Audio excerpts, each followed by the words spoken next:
الحمد لله نحمده ونستعينه ونستغفره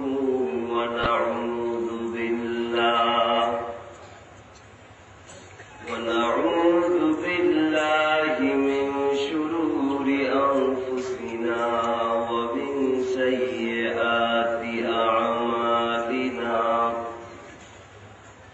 من يهد الله فلا مضل له ومن يضلل فلا هادي له ونشهد أن لا إله إلا الله وحده لا شريك له ونشهد أن سيدنا ونبينا وشفيعنا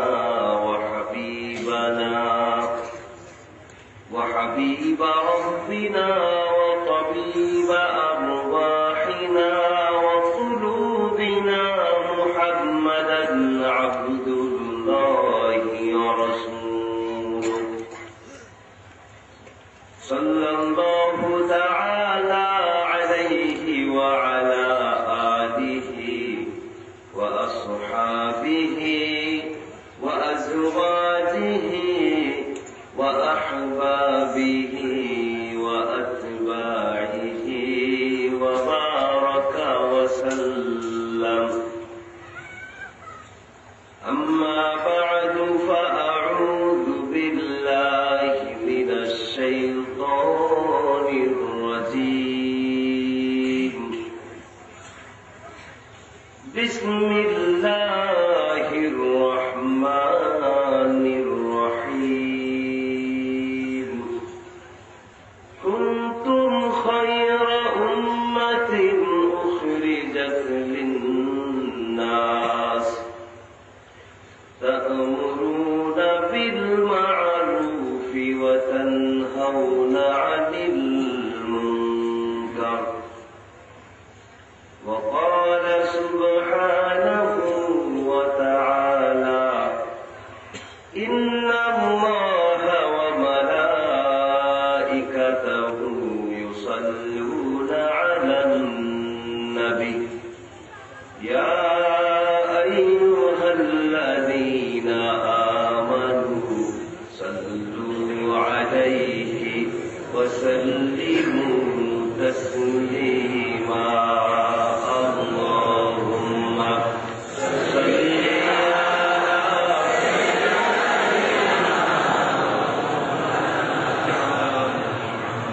وعلى آل سيدنا সবাই জোরে সুরে উচ্চ স্বরে বলুন আল্লাহুম্মা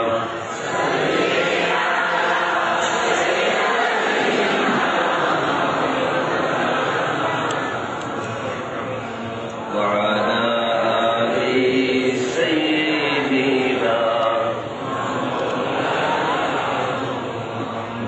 بلغ العلا بكماله كشف الدجى بجماله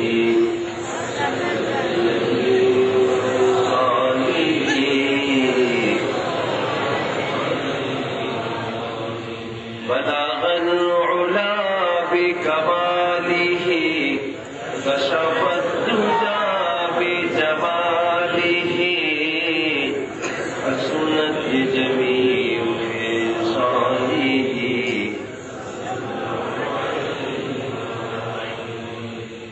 قدموں میں مصطفیٰ کی میرا مزار ہوتا قدموں میں مصطفیٰ کی میرا مزار ہوتا وہ خاک پاک ہوتی میں خاک سار ہوتا بلغ العلا بکماله كشف الدجى بجماله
মুহতারাম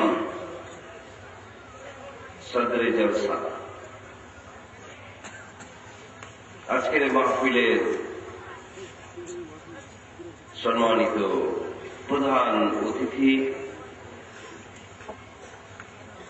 বৃহত্তর চট্টগ্রামের কৃতি সন্তান, চট্টগ্রাম তথা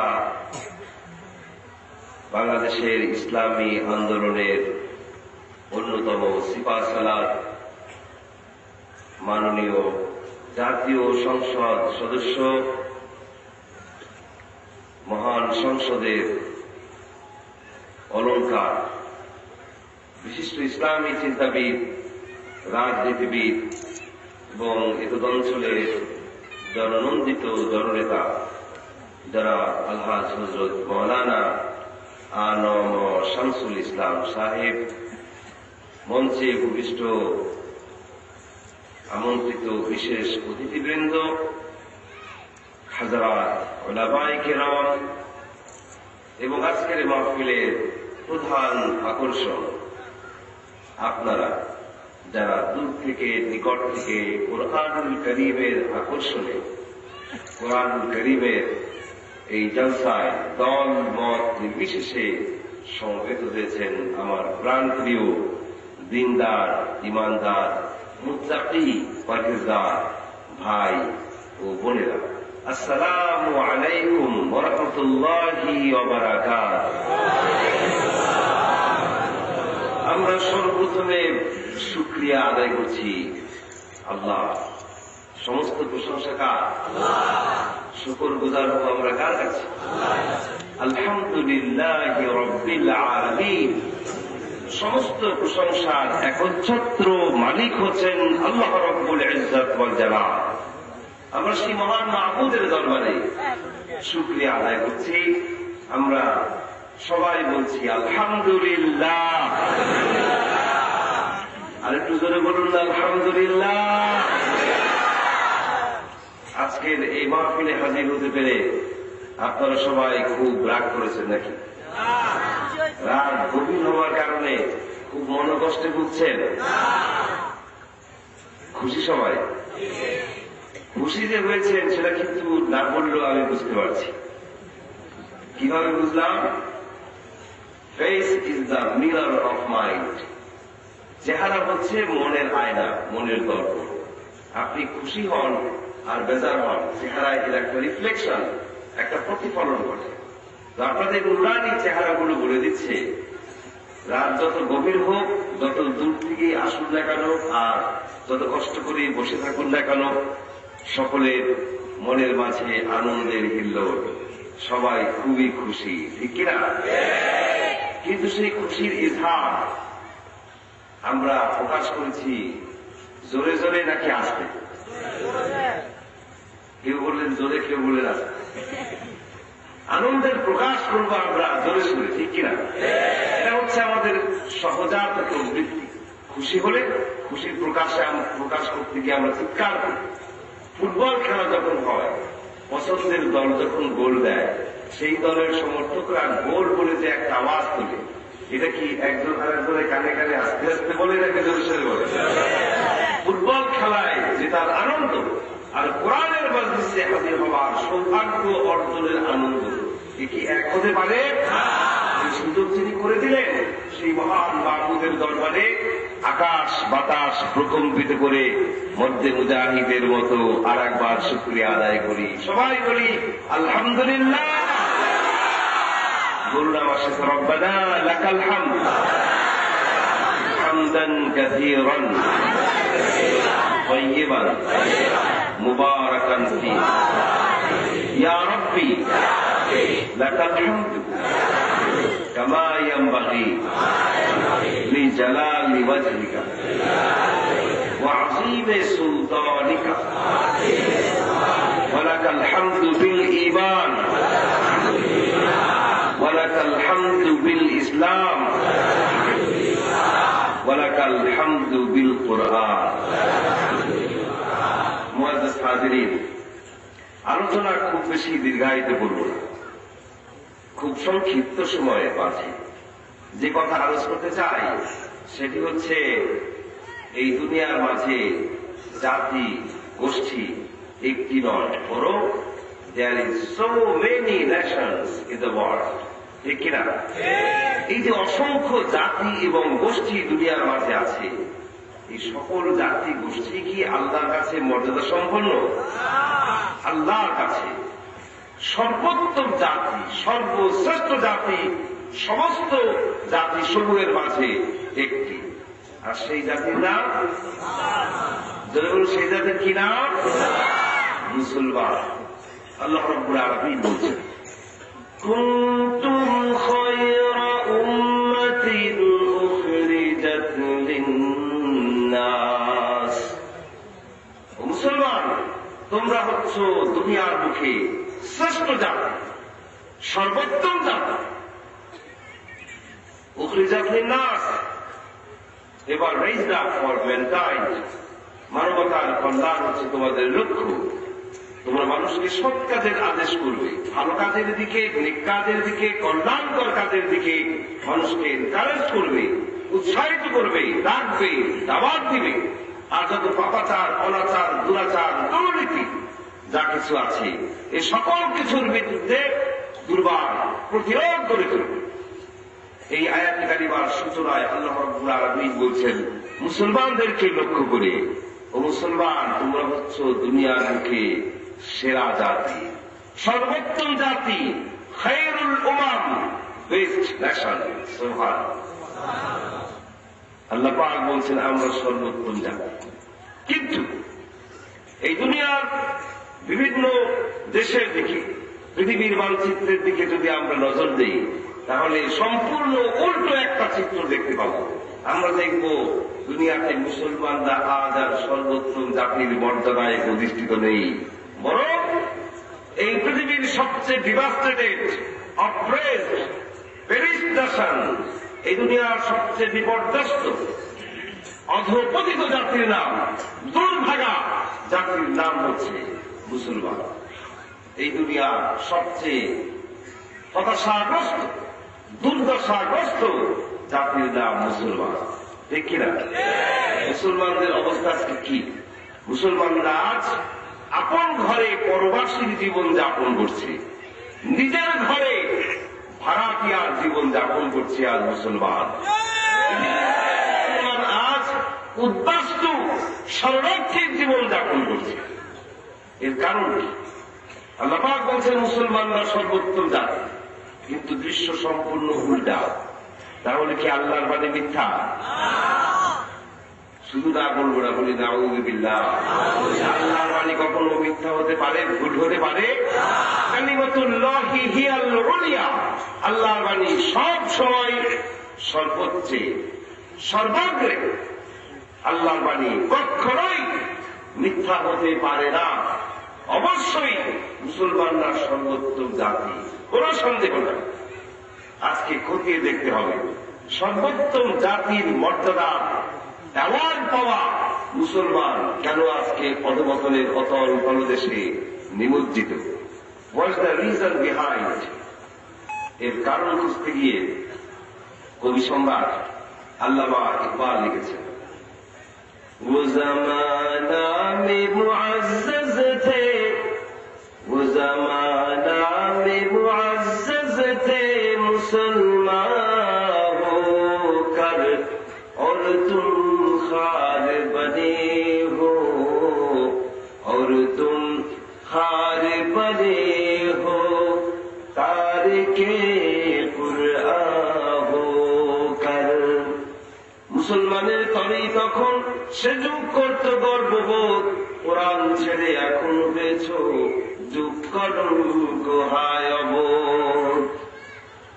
কবি বলছেন যতদিন পর্যন্ত দুনিয়ার মুসলমান জীবনের সকল ক্ষেত্রে মেনেছিল কোরআন, ততদিন পর্যন্ত ছিল এই দুনিয়ার মুখে মুসলমানদের খ্যাতি, মর্যাদার, সম্মান।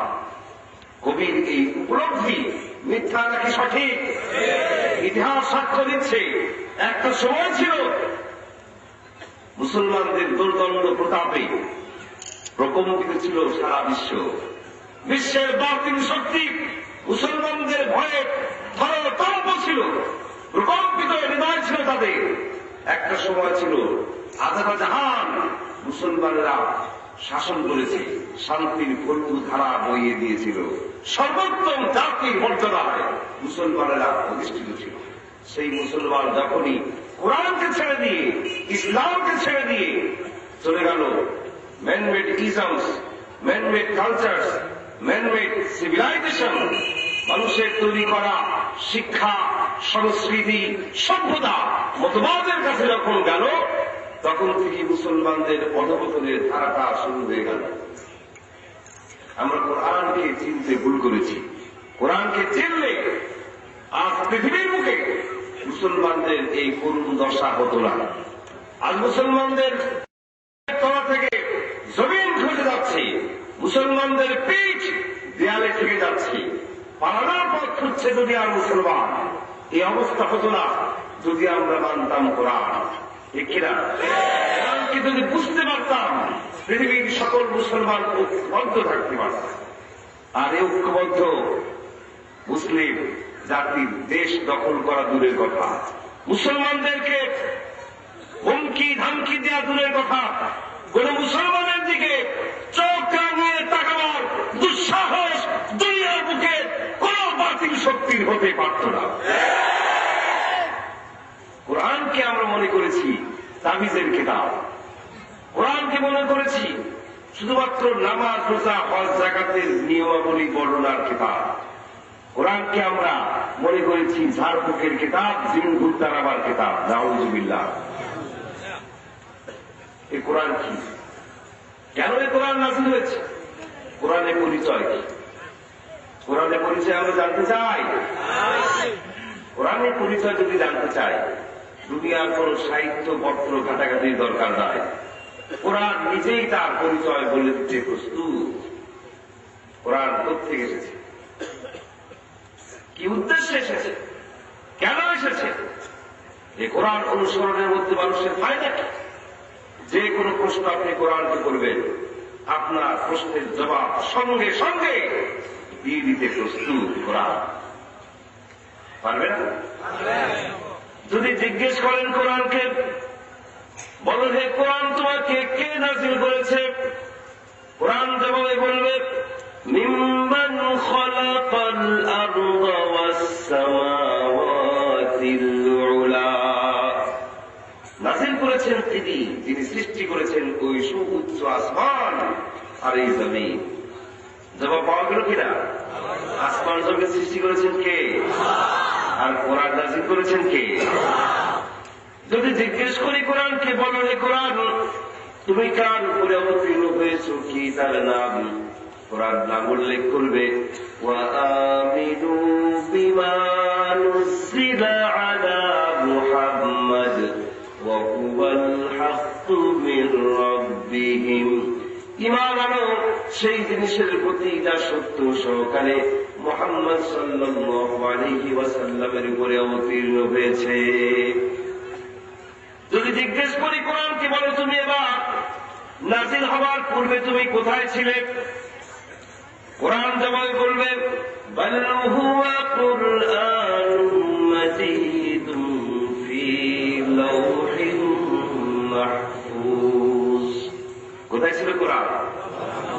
বরং সেই কিতাব সুরক্ষিত ফলকে বিভক্ত ছিল। সুরক্ষিত ফলক লাওহে মাহফুজে ছিল কোরআন। সুবহানাল্লাহ। জিজ্ঞেস করি কোরআনকে, এবার তুমি বলো তুমি কোন মাসে অবতীর্ণ হয়েছ, সেই মাসটির কি নাম?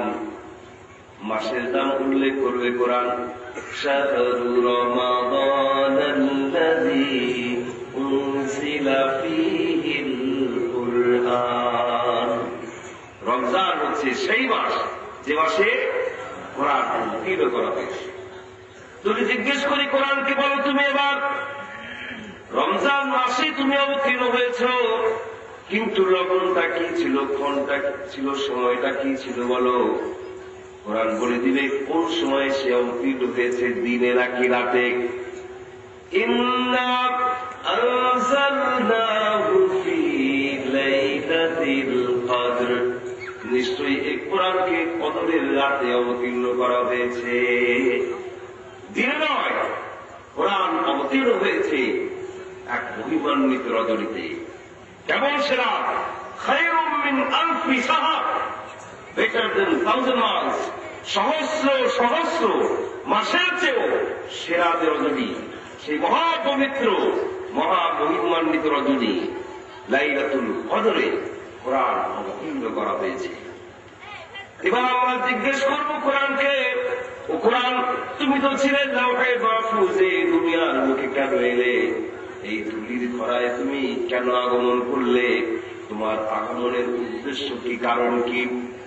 কোরআন জবাবে বলবে লিতুখরিজান নাসা মিনাজ-জুলুমাতি ইলান-নূর, আমি এসেছি মানব মণ্ডলীকে অন্ধকার সমূহ থেকে বের করে কিসের দিকে নিয়ে যাওয়ার জন্য?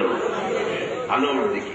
From the darkness to the light, অন্ধকার থেকে আলোর দিকে নিয়ে যেতে চাই আমি। কিসের অন্ধকার? এই অন্ধকার অমাবস্যা রাতের অন্ধকার নয়। পৃথিবীতে মানুষের তৈরি করা যত বিধিবিধান রয়েছে, আইন কানুন রয়েছে, মানুষের তৈরি করা ধর্ম রয়েছে, মানুষের তৈরি করা মতবাদ রয়েছে, আল্লাহর ভাষায় এই সবগুলি হচ্ছে জুলুমাত, এগুলো হচ্ছে অন্ধকার। এই নিকষ কালো অন্ধকার কৃষ্ণ গহ্বর থেকে দুনিয়ার শান্তিকামী মুক্তিকামী মানুষগুলিকে উদ্ধার করে নূর নামক কোরআনের দিকে তথা কল্যাণের দিকে, মঙ্গলের দিকে, অগ্রগতির দিকে, সমৃদ্ধির দিকে, প্রগতির দিকে, নাজাতের দিকে, জান্নাতের দিকে নিয়ে যাওয়ার জন্য কোরআন অবতীর্ণ করা হয়েছে। তুমি জিজ্ঞেস করি কোরআনকে, ও কোরআন আমি তো শুনেছি তোমাকে তেলাওয়াত করলে পরে প্রতিটা হরফে হরফে 10 করে নাকি আমলনামায় লেখা হয়ে যাবে। আবার শুনতে পাচ্ছি তোমার আইন কানুন নিয়ম নীতি নাকি আমাকে মানতে হবে। এই কোরআনের বিধানকে যারা মানবে, কোরআনের রুলস অ্যান্ড রেগুলেশনস কে যারা মানবে, তাদের জন্য কোনো ভয় নাই, তাদের জন্য কোনো চিন্তাও নাই। They have nothing to be afraid, they have nothing to be anxious, they have nothing to be worried. তাদের জন্য কোনো ভয় নাই, কোনো চিন্তা নাই, উদ্বিগ্ন হওয়ার কোনো কারণ নেই। কিসের ভয়? ভয় হচ্ছে চুরির ভয়, ডাকাতির ভয়, চিন্তায় রাহাজানির ভয়। এইসব ভয় মানুষের অন্তঃকরণে কাজ করে, ঠিক কিনা? কোরআন বলছি যে সমাজ চলবে, যে রাষ্ট্র চলবে কোরআনের বিধান দিয়ে, কোরআনের আইন দিয়ে, সেই সমাজ সেই রাষ্ট্রের নাগরিকের মনের মধ্যে চুরি, ডাকাতি, ছিনতাই, রাহাজানি, চাঁদাবাজি, মাস্তানি এগুলোর কোনো ভয় থাকবে না।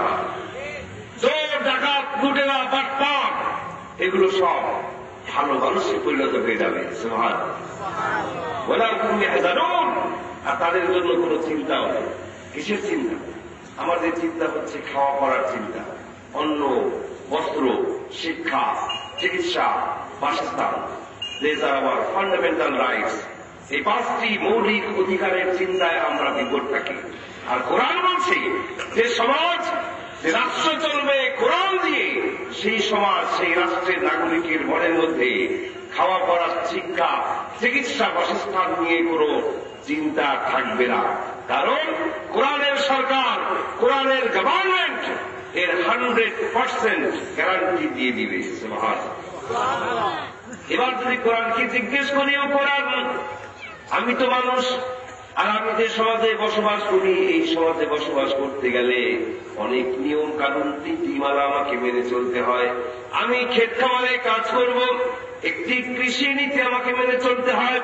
আমি কল কারখানা করব, আমাকে শিল্প নীতি মেনে চলতে হয়। আমি ব্যাংকিং সিস্টেমে কাজ করব, ইকোনমিক্স আমাকে মানতে হয়, অর্থ ব্যবস্থা আমাকে মেনে চলতে হয়। রাষ্ট্র পরিচালনা করব, রাষ্ট্রনীতি, রাজনীতি আমাকে মেনে চলতে হয়। আমি বৈদেশিক সম্পর্ক গড়ে তুলব, বিদেশের সাথে সুসম্পর্ক গড়ে তুলব, নানা ধরনের চুক্তিতে আবদ্ধ হব।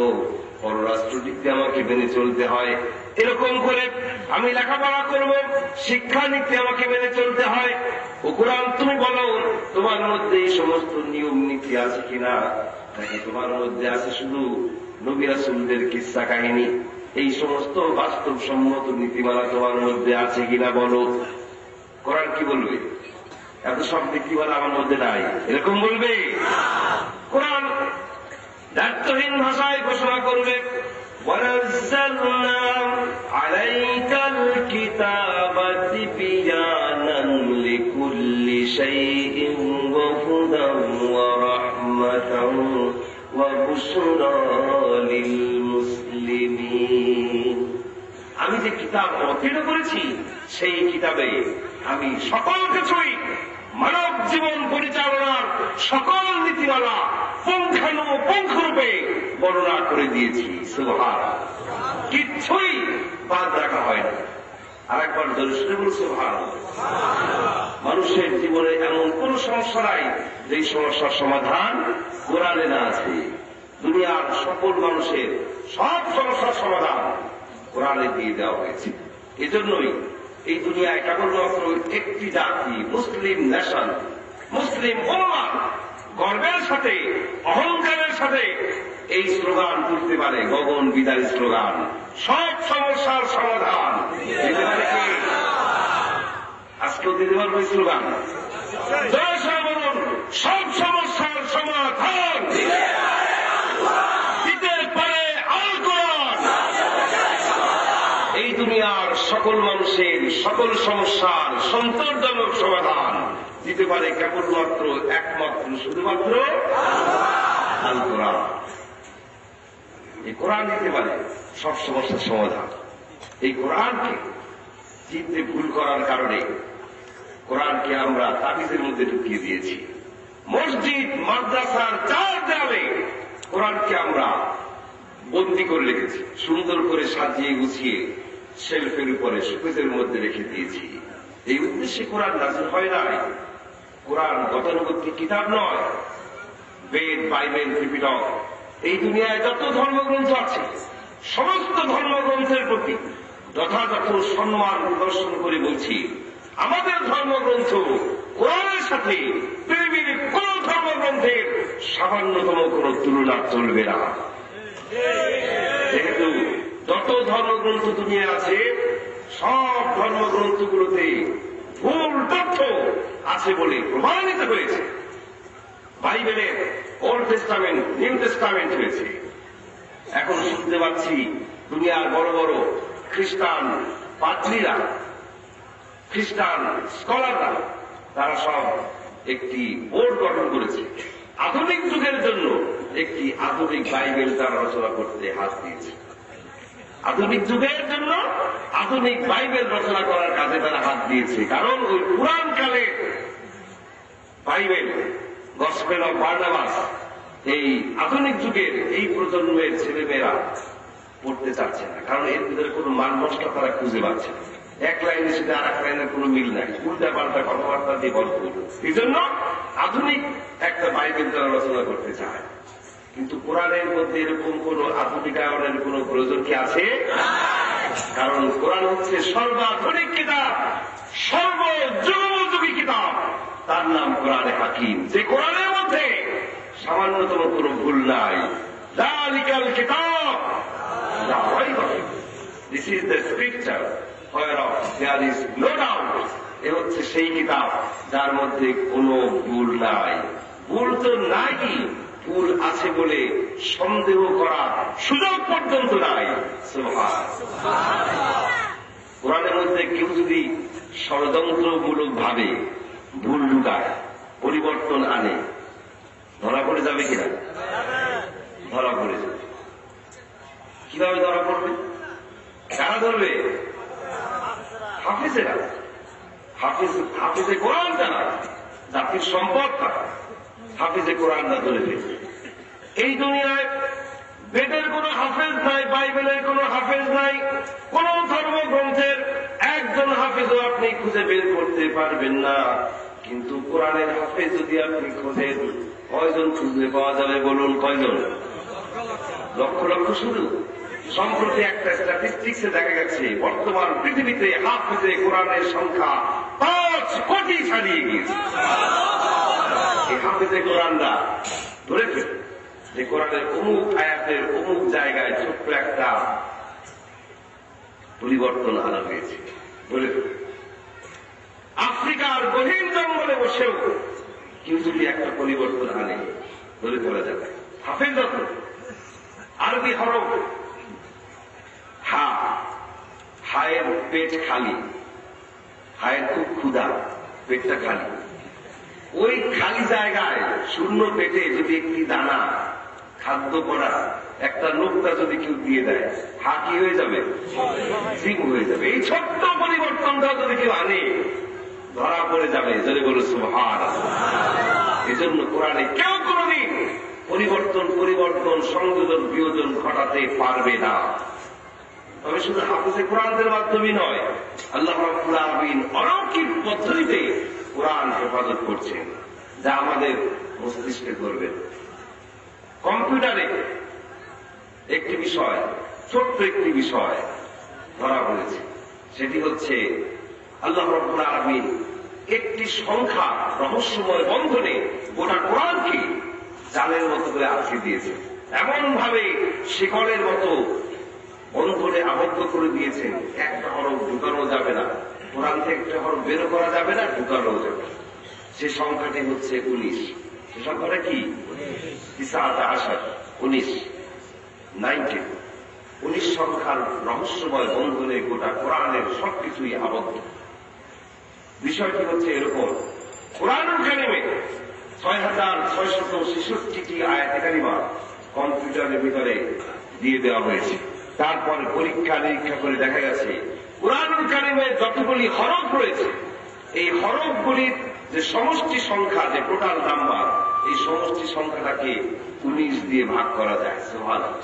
19 দিয়ে তা বিভাজ্য। কোরআনে যতগুলি সূরা রয়েছে, সূরার সমষ্টি সংখ্যাটা 19 দিয়ে বিভাজ্য। তারপরে যতগুলি আয়াত আছে, পারা আছে, রুকু আছে, সিজদার আয়াত যতগুলি আছে, হারামের বিধানমূলক আয়াত, হারামের বিধানমূলক আয়াত, অর্থাৎ কোরআনে যা কিছু আছে সকল কিছুই আলাদা আলাদা ভাবে পরীক্ষা নিরীক্ষা করে দেখা গেছে এর সমষ্টি সংখ্যা, টোটাল নাম্বারটা 19 দিয়ে ভাগ করা যায়। 19 দিয়ে সেটা বিভাজ্য। বিশ্বাস হয় আপনাদের? বিশ্বাস না হয় দেখুন না কয়েকটা উদাহরণ।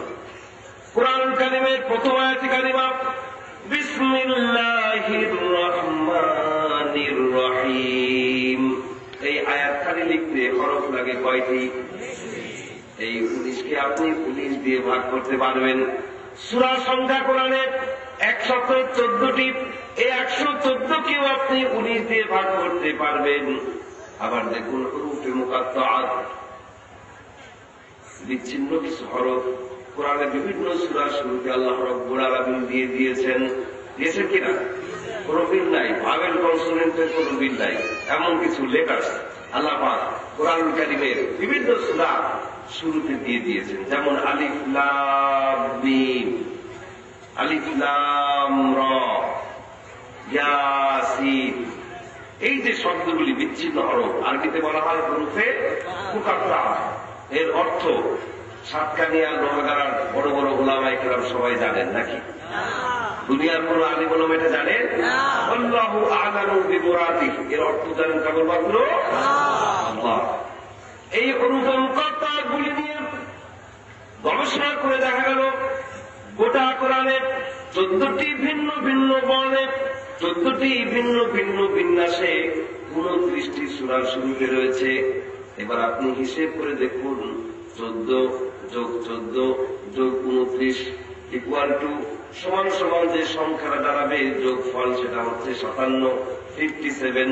এই 57কেও আপনি 19 দিয়ে ভাগ করতে পারবেন। সুবহানাল্লাহ, কি আশ্চর্য কথা! আরো মজার ব্যাপার দেখুন, কোরআনুল কারীমের প্রত্যেকটি সূরার শুরুতে রয়েছে বিসমিল্লাহির রহমানির রহিম। আছে কিনা? আছে তো? একটু চিন্তা করে বলেন। একটাতে নাই, আপনারা জানেন সবাই, হঠাৎ বলে ফেলেছিলেন। সেই সূরা হচ্ছে সূরা তাওবা। সূরা তাওবার শুরুতে আল্লাহ রাব্বুল আলামিন বিশেষ কারণে, রহস্যময় কারণে আমাদের তা জানা নাই, আল্লাহ রাব্বুল আলামিন বিসমিল্লাহির রহমানির রহিম দিলেন না। ঘটনা কি দাঁড়ালো? বিসমিল্লাহ সংখ্যা গোটা কোরআনে দাঁড়িয়ে গেল 113-তে। এই 113-কে কিন্তু আপনি 19 দিয়ে ভাগ করতে পারবেন না। তাহলে কি 19 সংখ্যার রহস্য এখানে ব্যর্থ? আল্লাহ রাব্বুল আলামিন মহাকৌশলী আল্লাহ রাব্বুল ইজ্জত ওয়াল জালাল অন্য আরেকটি সূরার মধ্যে বিসমিল্লাহির রহমানির রহিমকে আয়াত হিসেবে ঢুকিয়ে দিয়েছে। সুবহানাল্লাহ। আদম হযরত সুলাইমান আলাইহিস সালাম রানী বিলকিসকে দ্বীনের দাওয়াত দিয়ে যে চিঠি দিয়েছিলেন, সেই চিঠির শুরুতে লেখা ছিল বিসমিল্লাহির রহমানির রহিম। আর আল্লাহ রাব্বুল আলামিন ওই চিঠিটার উল্লেখ করতে গিয়ে কোরআনুল কারীমে সূরা আন-নামলের ভিতরে বিসমিল্লাহির রহমানির রহিমকে আয়াত হিসেবে আরেকবার সংযোজন করে দিয়ে গোটা কোরআনে বিসমিল্লাহ সংখ্যা 114-তে পূর্ণ করে দিলেন। এইবার এই 114-কে আপনি 19 দিয়ে ভাগ করতে পারবেন। সুবহানাল্লাহ। আবার দেখুন সূরা আল মুদাসসিরের 30তম আয়াতে কারিমায় আল্লাহ রাব্বুল আলামিন বলছেন আলাইহা 19, ওভার ইট আর 19, তার উপরে রয়েছে 19। এই 19 সংখ্যা রহস্যের জাল ছিন্ন করে কোরআন থেকে একটি হরফ কেউ কোনদিন বের করতে পারবে না, নতুন একটি হরফও কেউ কোনদিন ঢুকাতে পারবে না, কোন হরফের বিকৃতিও কেউ কোনদিন ঘটাতে পারবে না। সুবহানাল্লাহ। আল্লাহ রাব্বুল আলামিন কোরআন অবতীর্ণ করেছেন, সেই আল্লাহ আবার ঘোষণা করে দিয়েছেন এই কোরআনের হেফাজতকারী আমি নিজে আল্লাহ। ইন্না নাহনু নাযালনা যিকরা ওয়া ইন্না লাহু লাহাফিজুন। এই কোরআন নাযিল করেছি আমি আল্লাহ, আর কোরআন হেফাজতের দায়িত্ব সম্পূর্ণই আমি আল্লাহ। সুবহানাল্লাহ। I have without any doubt sent down this scripture and I will assuredly guard it. এই কোরআন নাযিল করেছি আমি আল্লাহ, আর এই কোরআন হেফাজতের দায়িত্ব সম্পূর্ণই আমি আল্লাহ। কোরআন হচ্ছে এক বিজ্ঞানময় কিতাব। কোরআন হচ্ছে মহাবিশ্বের বিস্ময়কর মহাবিস্ময়কর কিতাব। এই কিতাবের তেলাওয়াত যখন জিনরা শুনেছিল বিস্ময়ে অভিভূত হয়ে গিয়েছিল, ঠিক কিনা? তাদের বিস্ময় কোন অবধি ছিল। জিন জাত হাজার হাজার বছর বয়স পায়। রাসূল করিম সাল্লাল্লাহু আলাইহি ওয়াসাল্লামের যুগের জিন আজকের এই দিন পর্যন্ত জীবিত থাকতে পারে। এমনকি যুব খাফেলা আয়োজিত এই মাহফিলে উপস্থিত থাকতে পারে। আশ্চর্যান্বিত হওয়ার বিষয় নয়, বাস্তব হতে পারে। মুমিন জিন যারা, জিনে মুমিন, কোরআনের জলসায় তারা হাজির হয়ে যায়। সুবহানাল্লাহ। ওই সমস্ত জিন হাজার হাজার বয়স হওয়া বৃদ্ধ প্রবীণ জিন যারা তাওরাতের তেলাওয়াত শুনেছিল, জাবুরের তেলাওয়াত শুনেছিল, ইনজিলের তেলাওয়াত যারা শুনেছিল, সেই সমস্ত বৃদ্ধ জিনেরা আল্লাহর পেয়ারা হাবিবের পাক জবানে কোরআনের তেলাওয়াত যখন শুনেছিল, তারা বিস্ময়ে অভিভূত হয়ে গিয়েছিল। তারা বলে উঠেছিল ইন্না সামি'না কুরআনান আজাবা। বলেছিল কি আর অলৌকিক গ্রন্থের তেলাওয়াত আমরা শুনলাম, এত গ্রন্থের তেলাওয়াত শুনেছি, পাঠ শুনেছি, কিন্তু এরকম আশ্চর্যজনক গ্রন্থের তেলাওয়াত বা পাঠ এর আগে তো আমরা শুনি নাই। জিনের দল লাইন দিয়ে আল্লাহ হাবিবের দরবারে গিয়ে কালেমা পড়ে ইসলাম কবুল করে নিয়েছিল। সুবহানাল্লাহ। মানুষ, জিন, কম্পিউটার সকল কিছুই স্বীকার করে নিয়েছে। মানুষদের মধ্যে যারা চিন্তাশীল, বোদ্ধা, গবেষক, যারা কোরআনের একটি লাইন, একটি আয়াত নিয়ে যারা চিন্তা করেছে, গবেষণা করেছে, মাথা হেট হয়ে গিয়েছে, আত্মসমর্পণ করেছে, আল্লাহর সামনে কালেমা পড়ে ইসলাম কবুল করে নিয়েছে।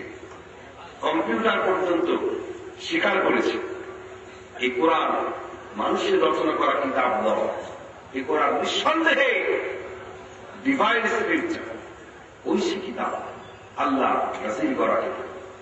বিজ্ঞানীরাও দলে দলে ইসলাম কবুল করেছে, আজও করছে। সুবহানাল্লাহ। এই বিজ্ঞানময় মহাগ্রন্থ আল কোরআনকে আমরা ছোট্ট একটা তাবিজের মধ্যে ঢুকিয়ে দিয়েছি। কোরআনকে আমরা মসজিদ মাদ্রাসার চার দেয়ালে বন্দী করে রেখেছে। অথচ রাসূল করিম সাল্লাল্লাহু আলাইহি ওয়াসাল্লাম এই কোরআন দিয়ে একটি বৈপ্লবিক পরিবর্তন সাধন করেছে। আল্লাহ হাবিব বলেছেন, আল কাসিবু হাবিবুল্লাহ, শ্রমিক খেটে খাওয়া মানুষ, মজদুর, তারা হচ্ছে আল্লাহর বন্ধু। আল্লাহ হাবিব এভাবে মানুষকে মানুষের মর্যাদায় প্রতিষ্ঠিত করেছিলেন। এমন সমাজ কোরআন উপহার দিয়েছিলেন যেই সমাজে চুরি, ডাকাতি, ছিনতাই, রাহাজানি, দুর্নীতি বলতে কিচ্ছু ছিল না, পাপাচার অনাচার বলতে কিচ্ছুই ছিল না। যা ছিল সেটার নাম হলো শান্তি। শান্তি আর শান্তি ছিল। মানুষ দরজা খুলে ঘুমবার সুযোগ পেয়েছিল। এমন মানুষ আল্লাহর পেয়ারা হাবিব উপহার দিয়েছিলেন যারা ছিল পিস অফ গোল্ড, কয়লার টুকরো ছিল। সেই মানুষগুলি রাসূল করিম সাল্লাল্লাহু আলাইহি ওয়াসাল্লামের সংস্পর্শে এসে কুরআনুল কারীমের অনুসরণ অনুকরণের মাধ্যমে হীরকখণ্ডে পরিণত হয়ে গিয়েছিলেন। যারা জনগণের সম্পদ লুণ্ঠন করত তারা জনগণের সম্পদের পাহারাদার হয়ে গিয়েছিল। যারা নারীর সতীত্ব হরণ করত তারা নারীর সতীত্বের পাহারাদার হয়ে গিয়েছিল। এরকম সোনার মানুষ, হীরের টুকরো আল্লাহর পেয়ারা হাবিব বিশ্ববাসীকে উপহার দিয়েছিলেন কোরআনের বদলে। সেই মানুষটির কথা বলব যেই মানুষ আল্লাহর হাবিবকে হত্যা করার জন্য খোলা তলোয়ার হাতে ছুটে এসেছিলেন, অথচ সেই মানুষটিও ইসলাম কবুল করার পর এমন হীরকখণ্ডে পরিণত হয়েছিলেন যে আল্লাহ হাবিব বলেছেন, আমার পরে যদি কেউ নবী হতো তাহলে দেখে রাখো এই মানুষটাই নবী হয়ে যেত। তিনি কে? তিনি কে? অত্যন্ত রাগী মানুষ তিনি ছিলেন। হযরত ওমর তিনি যখন শুনলেন তার বোন ইসলাম কবুল করেছেন, ভগ্নিপতি ইসলাম কবুল করেছেন, সারা শরীরে তার আগুন ধরে গেল। তিনি গোসায় ফেটে উঠলেন, গোসায় ফেটে পড়লেন, তলোয়ার হাতে নিলেন, তলোয়ার খাপ মুক্ত করে তিনি চিৎকার করতে লাগলেন, কোথায় মোহাম্মদ, কোথায় মোহাম্মদ, আমি তাকে হত্যা করব। বলুন নাউযু বিল্লাহ। মুশরিকানা আরবে তিনি এভাবে বলছেন আর চিৎকার মারছেন, খুঁজতে চলেছেন। খুঁজতে খুঁজতে গিয়ে দেখেন আল্লাহ হাবিব কাবা শরীফের ছায়ায় বসে তিনি কোরআন তেলাওয়াত করছেন। হযরত ওমর আল্লাহর হাবিবের কাছাকাছি যখন আসলেন উদ্ধত তলোয়ার নিয়ে, আর হযরত ওমরের পল্লুর উপরে যখন আল্লাহর পেয়ারা হাবিবের পাক জবান মিশ্রিত কালামে রাব্বানী কোরআনের বাণী এসে পৌঁছালো, কান দিয়ে ঢুকলো, এক কান দিয়ে ঢুকে আর এক কান দিয়ে বের হয়ে যায় নাই, কর্ণকুহর দিয়ে ঢুকলো আর তার গর্ভমূলে হিদায়াতের নূর জ্বালিয়ে দিল। হযরত ওমর থরথর করে কেঁপে উঠলেন, সেখান থেকে তলোয়ার ফেলে তিনি ছুটে পালিয়ে গেলেন। আবার ফিরে আসলেন একজন ভিন্ন মানুষ হয়ে, ভিন্ন মানুষ, আত্মসমর্পিত মানুষ। ফিরে আসলেন আবার আল্লাহ হাবিবের সামনে আত্মসমর্পণ করলেন। যে তলোয়ার দিয়ে আল্লাহ হাবিবের শিরচ্ছেদ করতে চেয়েছিলেন সেই তলোয়ারটা দিয়ে হযরত ওমর শিরতের শিরচ্ছেদ করে দিলেন। তিনি আল্লাহ হাবিবের দরবারে এসে প্রকম্পিত কণ্ঠে পড়ে নিলেন, কালিমা লা ইলাহা ইল্লাল্লাহু মুহাম্মাদুর রাসূলুল্লাহ। তিনি কালেমা পড়লেন, ইসলাম কবুল করে নিলেন। আর কোরআনুল কারীমের রঙে রঙিন হওয়ার পর আল্লাহর হাবিব বলেছেন, লা নাবিয়্যা বা'দি ওয়ালা রাসূলা, আমার পরে কোন নবী রাসূল আসবে না। তবে হ্যাঁ, লাউ কানা বা'দি নাবিয়্যুন লাকানা ওমর, যদি কেউ আমার পরে নবী হয়ে আসতো দেখে রাখো তোমরা এই ওমর নবী হয়ে যেত। সুবহানাল্লাহ। কি মানুষ তিনি উপহার দিয়েছিলেন কোরআনের বদৌলতে। যে কোরআন দিয়ে আল্লাহ হাবিব অসভ্য জাতিকে মাত্র কয়েকটি বছরের ব্যবধানে দুনিয়ার ইতিহাসের মোস্ট সিভিলাইজড নেশন পৃথিবীর ইতিহাসের সবচেয়ে সুসভ্য জাতিতে রূপান্তরিত করেছিলেন, যেই কোরআন দিয়ে একটি অন্ধকারাচ্ছন্ন সমাজকে আলোময়, শান্তিময়, পৃথিবীর নিরাপত্তা পূর্ণ সমাজে রূপান্তরিত করেছিলেন, উপহার দিয়েছিলেন, সেই কোরআন কি আজ আর নাই? তাহলে কেন আজ আমাদের মধ্যে এত অশান্তি? সেই কোরআন যদি থাকে, কেন সর্বোত্তম জাতির মর্যাদার থেকে বিচ্যুত হয়ে মুসলমান আজ অনবকরের অটল জনদেশে বিমন্ত্রিত? কারণ হচ্ছে সবই আছে, শুধুই কোরআনের প্র্যাকটিস নাই, আমল নাই। কোরআনকে আমরা চিনতে ভুল করেছি। কোরআনের সাথে আমরা যে আচরণ করছি, মর্যাদা দিচ্ছি, কোরআন এর দ্বারা সম্মানিত হচ্ছে না, বরং কোরআনের সাথে আমরা বেয়াদবি করছি। কোরআন দিয়ে তাবিজ বানিয়ে, ঝাড়ফুঁক দিয়ে কোরআনের আইনকে দ্বিখণ্ডিত করে কোরআনের সাথে সুস্পষ্ট ভাবে আমরা বেয়াদবি করছি। আর এই বেয়াদবিতে আল্লাহ খুব খুশি হচ্ছেন নাকি? কোরআন আল্লাহর দরবারে মুসলমানদের বিরুদ্ধে যেন নালিশ করছে। একজন কবি, মাহের আল কাদরি তার নাম, তিনি একটি কবিতা লিখেছেন।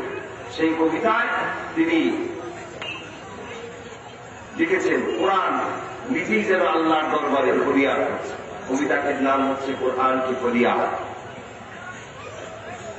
डाकू में सजाया जाता हूँ, डाकू में सजाया जाता हूँ, आंखों से लगाया जाता हूँ, ताबीज बनाया जाता हूँ, रोजों के पिलाया जाता हूँ, सुल्तान हरी और रेशम के और फूल सितारे चांदी के, फिर आद्र की बारिश होती है, खुशबू में बसाया जाता हूँ, किस बज़्म में मेरी जिक्र नहीं, किस हुस्न मेरी धूम नहीं, फिर भी मैं अकेला रहता हूँ, मुझसा कोई मजलूम नहीं। कुरान जरूरत अल्लाह दरबारे मुसलमानদের বিরুদ্ধে ফরিয়াদ করছে, নালিশ করছে, মামলা দায়ের করছে। ইয়া রাব্বাল আলামিন, মুসলমানরা আমার সাথে আজ কি আচরণ করছে শুনুন। মুসলমানরা বাজার থেকে দামি ভেলভেটের কাপড়, মখমলের কাপড়, রেশমের কাপড় কিনে আনছে, সেই কাপড় দিয়ে গিলাফ বানাচ্ছে।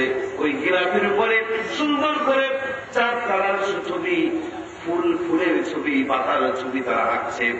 এরপরে আমাকে ওই গিলাফের মধ্যে ঢুকিয়ে দিচ্ছে। এরপর আমার উপরে আতরের বৃষ্টি তারা বর্ষণ করে দিচ্ছে। চতুর্দিক আতরের গন্ধে ভরপুর হয়ে যাচ্ছে। এরপরে আমাকে চোখে লাগাচ্ছে, কুকি লাগাচ্ছে, আমাকে দিয়ে তাবিজ বানাচ্ছে, আমার পাতা ধুয়ে ধুয়ে পানি খাচ্ছে।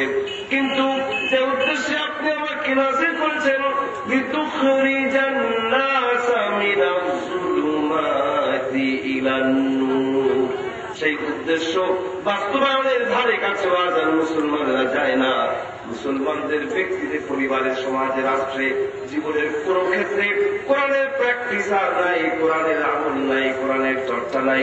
আমাকে তাবিজের মধ্যে ঢুকিয়ে দিয়ে এই দুনিয়ার মুসলমানরা পৃথিবীর বুকে আমাকে সবচেয়ে অত্যাচারিত মজলুম কিভাবে যেন পরিণত করে দিয়েছে। এভাবে করে কোরআন যেন মুসলমানদের বিরুদ্ধে আল্লাহ দরবারে নালিশ করছে, ফরিয়াদ করছে। আর আল্লাহ সেই ফরিয়াদে খুশি হয়ে মুসলমানদের উপরে অতর ধারায় রহমত বর্ষণ করছে। ঠিক কিনা? রহমত নাকি গজব? গজব নাকি করছে।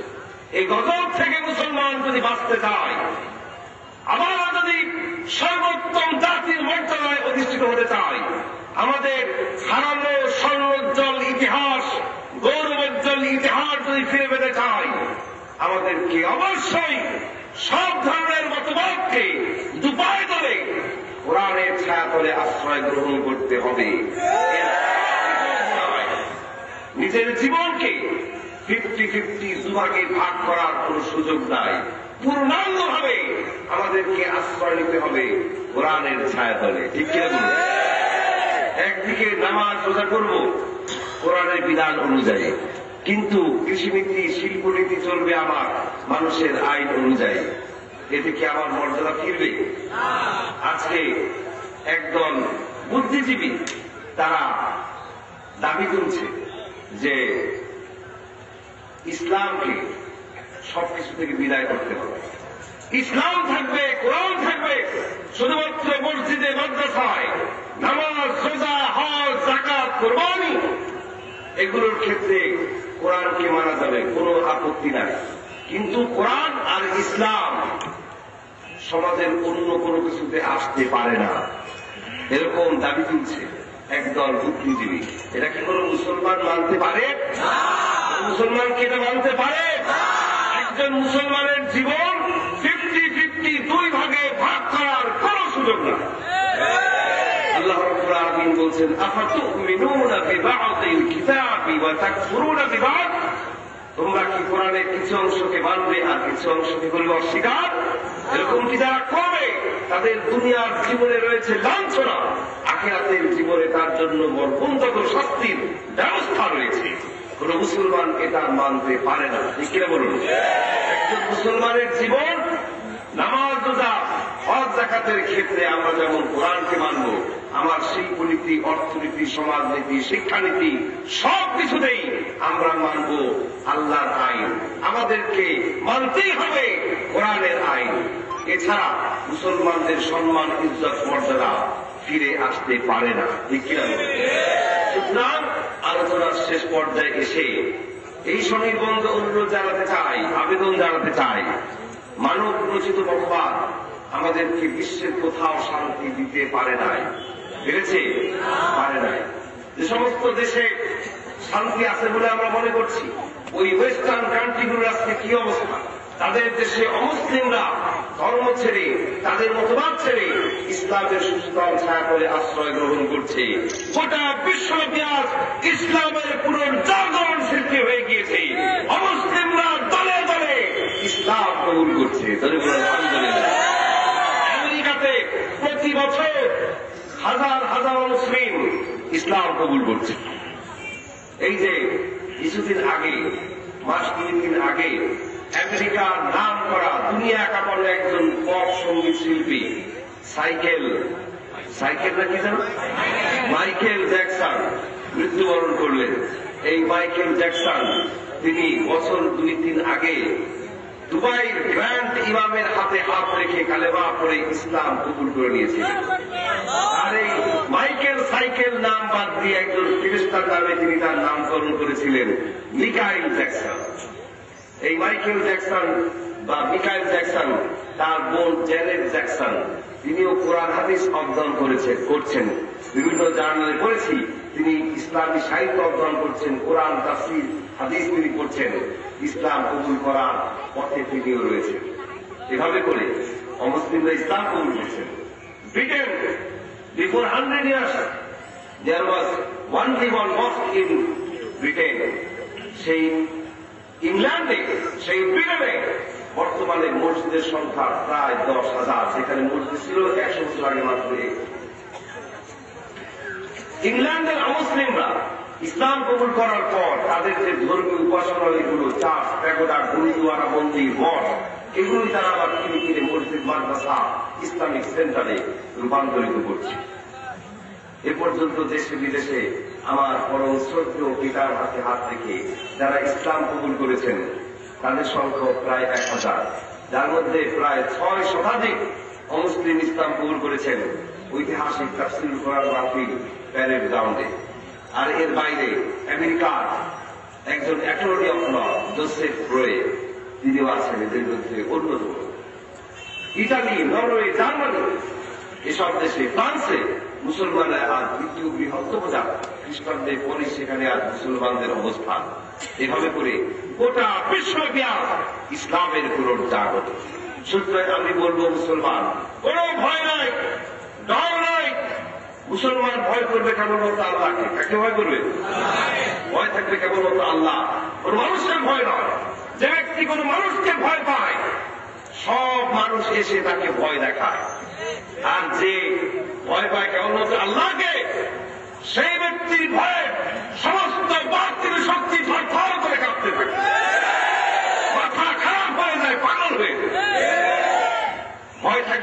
যে কেবলমাত্র আল্লাহ, আল্লাহর ভয়ে ভীত সন্ত্রস্ত থাকতে হবে মুসলমান, কোনো ভয় নাই, ডর নাই।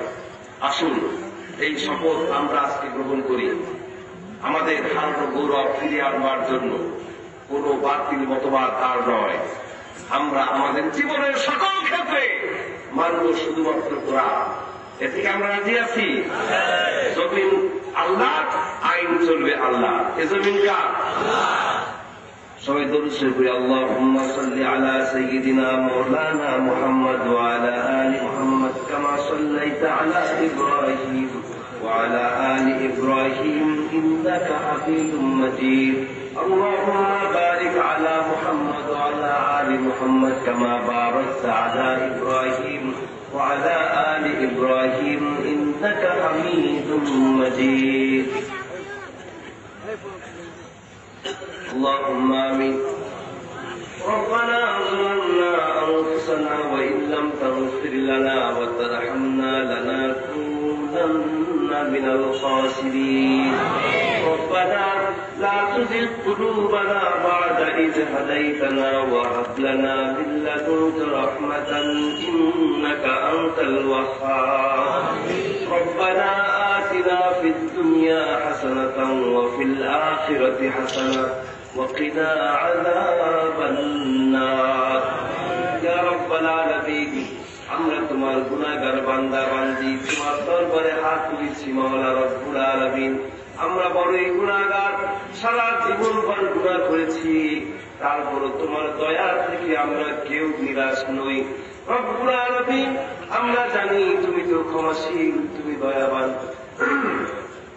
ইন্নাকা আফুউন কারীম, তুমি ক্ষমাশীল, তুমি দয়াবান। তুহিব্বুল আফওয়া, ক্ষমা করতে তুমি পছন্দ করো। ফাআফু আন্না, তোমার সেই গুণের উসিলায় দয়া করে আমাদের সকলের জিন্দেগির গুনাহ খাতা মাফ করে দাও।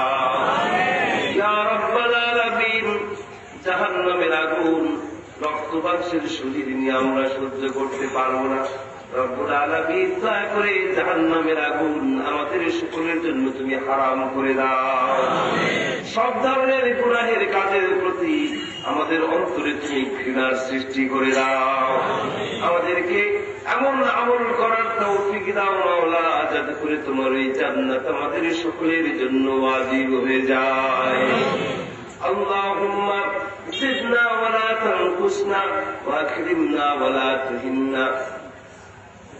ইয়া রাব্বাল আলামিন, আয় আল্লাহ, আমাদের মধ্য থেকে যাদের মা বাবা ইন্তেকাল করেছেন, আল্লাহ দয়া করে তাদের কবরগুলোকে জান্নাতের বাগান বানিয়ে দাও।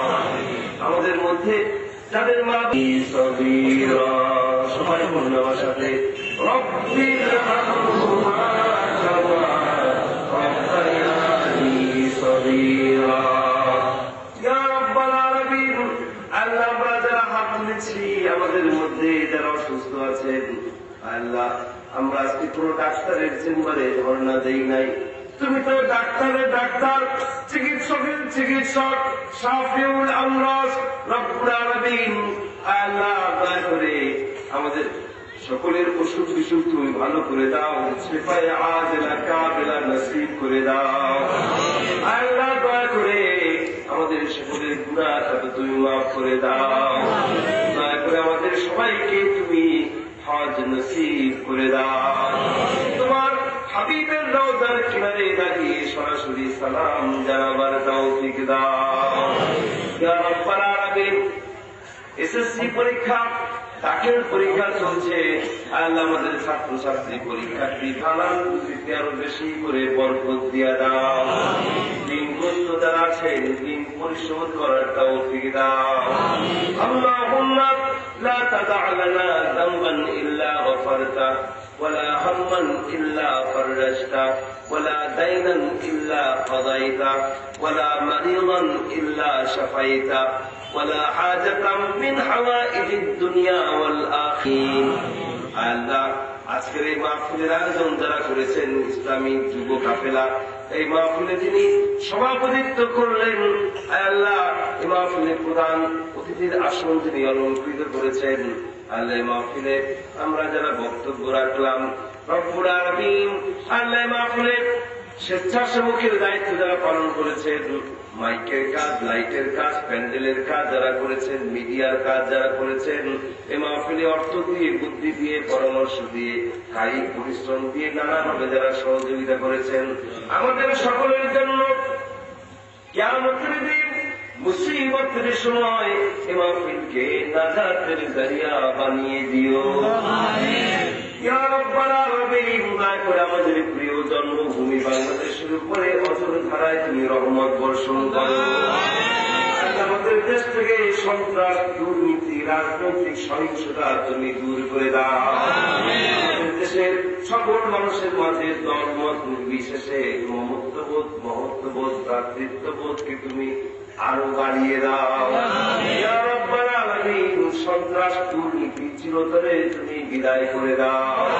আমাদের প্রিয় জন্মভূমি বাংলাদেশের স্বাধীনতা, সার্বভৌমত্বকে কিয়ামত পর্যন্ত তুমি অক্ষুণ্ণ রাখো। আমাদের দেশের স্বাধীনতার জন্য যে বীর মুক্তিযোদ্ধারা জীবন দিয়েছেন, রব্বুল আলামিন দয়া করে তাদেরকে শাহাদাতের দরজা নসিব করে দাও। রব্বুল আলামিন, আল্লাহ আমাদের ভাষা দিবস, আল্লাহ 21শে ফেব্রুয়ারি এই দিনে সালাম জাফর, রফিক বরকত, আল্লাহ আমাদের দেশের সূর্য সন্তানেরা আমাদের ভাষার জন্য যারা জীবন দিলেন, রব্বুল আলামিন দয়া করে তাদেরকে তুমি শাহাদাতের দরজা নসিব করে দাও। রব্বুল আলামিন, আল্লাহ আমাদের প্রিয় জন্মভূমি বাংলাদেশের 56,000 বর্গ মাইলের প্রতিটা ইঞ্চি জমিনকে কোরআনের জন্য, ইসলামের জন্য তুমি দুর্গ বানিয়ে দাও। দুনিয়া বিগত বালা মুসিবত আছে, ভূমিকম্প, অতিবৃষ্টি, অনাবৃষ্টি, জলোচ্ছ্বাস, বন্যা, প্লাবন, খরা, পাহাড় ধস, মঙ্গা, সব ধরনের দুনিয়াবি বালা মুসিবত থেকে আমাদের এই ছোট্ট দেশটাকে তুমি হেফাজতে রাখো। দুনিয়ার যত জায়গায় মুসলমানেরা নির্যাতিত, মজলুম, আল্লাহ মজলুম মুসলমানদের কোন গার্জিয়ান নাই, কোন অভিভাবক নাই, মাওলা রব্বুল আলামিন দুনিয়ার সমস্ত মজলুম মুসলমানদের তুমি হামি ও নাসির হয়ে যাও। ইয়া রাব্বাল আলামিন, করছেন, দ্বীনের খিদমত করছেন, রব্বুল আলামিন দয়া করে সমস্ত প্রবাসী ভাই বোনদের হালাল রুজিতে আরো বেশি করে তুমি বরকত দিয়া দাও। ইয়া রাব্বাল আলামিন, আমাদের মা বোনদের প্রতি রহম করো, তাদের ঘরগুলিকে শান্তির নীর বানিয়ে দাও, স্বামী স্ত্রীর মধ্যে প্রেম মহব্বত আরো বাড়িয়ে দাও। কন্যা যাদের আছে সৎপথ চলতে করার তৌফিক দাও। আমাদের মা বোনদেরকে এমন জীবন যাপন করার তৌফিক দাও মাওলা, যাতে করে হযরতে খাদিজা, হযরতে আয়েশা, হযরতে ফাতিমা, হযরতে সুমাইয়া রাদিয়াল্লাহু তাআলা আনহুন্নার সাথে জান্নাত নসিব হয়ে যায়। ইয়া রাব্বাল আলামিন, যে এলাকায় কোরআনের এই মাহফিল অনুষ্ঠিত হলো, আল্লাহ রাব্বুল আলামিন কোরআনের মাহফিলের বদৌলতে এই এলাকাকে ইসলামের জন্য তুমি কবুল মঞ্জুর করে নাও। এই এলাকার সমস্ত মানুষের মাঝে দল মত নির্বিশেষে মমত্ববোধ, মহত্ববোধ, সৌহার্দ্য, ভ্রাতৃত্ববোধকে তুমি আরো বাড়িয়ে দাও। হিন্দু, বৌদ্ধ, খ্রিস্টান, রব্বুল আলামিন সবাইকে বিধে সাম্প্রদায়িক সম্প্রীতি বজায় রেখে বসবাস করার তৌফিক দাও। রব্বুল আলামিন এই অঞ্চলের প্রতিনিধিত্ব যিনি করছেন হযরত মাওলানা শামসুল ইসলাম সাহেব, আল্লাহ রাব্বুল আলামিন দয়া করে তুমি তার হায়াতকে দারাজ করে দাও। ইয়া রাব্বাল আলামিন, আল্লাহ তুমি তার যোগ্যতাকে আরো বাড়িয়ে দাও। এই সাতকানিয়া লোহাগাড়ার উন্নয়ন কল্পে তিনি যত পরিকল্পনা গ্রহণ করেছেন সবগুলি যেন তিনি বাস্তবায়িত করতে পারেন, সেই তৌফিক দাও। ইয়া রাব্বাল আলামিন, আল্লাহ এই আশা নিয়ে মোনাজাত শেষ করতে যাচ্ছি। যত কথা মুখ ফুটে বললাম আর যত কথা মনের গহীনে লুকিয়ে রাখলাম, আমাদের বিশ্বাস আমাদের বলার না বলার সমস্ত মোনাজাত দয়া করে তুমি মঞ্জুর করে নিয়েছ। আহ জাতি है फलक पर रहम लाने के लिए, बादलो हट जाते दो आह जाने के लिए, रहम कर अपना ना आईन करम को भूल जा, हम तुझे भूले मगर तू ना हमको भूल जा। हम तुके रंदे हुए दुनिया के टकराए हुए आए हैं अब तेरे दर पर हाथ फैलाए हुए। रब्बना तक़ब्बल मिन्ना इन्नका अंतस समीउल अलीम व तुब अलैना इन्नका अंतत तव्वाबुर रहीम। सुब्हान रब्बिका रब्बिल इज्जति अम्मा यसिफून व सलामुन अलल मुरसलीन वल्हम्दुलिल्लाहि रब्बिल आलमीन। वजअल आखिर कलामिना इंदल मौति ला इलाहा